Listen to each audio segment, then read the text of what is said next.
এবার তো সেই কাঠুরিয়া তো সেই সোনার কুড়ুলটা পেলো, সোনার কুড়ুল পাওয়ার পরে কাঠুরিয়া বড় লোক হয়ে গেল, তারপর সে একটা মোবাইল কিনলো।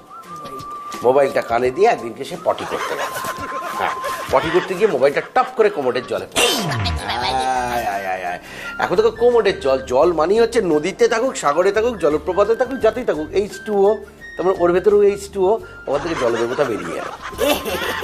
ওই কোমরের থেকেও জলদেবতায় উঠে এলো রে। হ্যাঁ, জলদেবতা ওখান থেকে বেরিয়ে এসে বললো যে একটা সোনার মোবাইল দেখালো কাঠুরিয়াকে, দেখিয়ে বললো এটা কি তোর মোবাইল?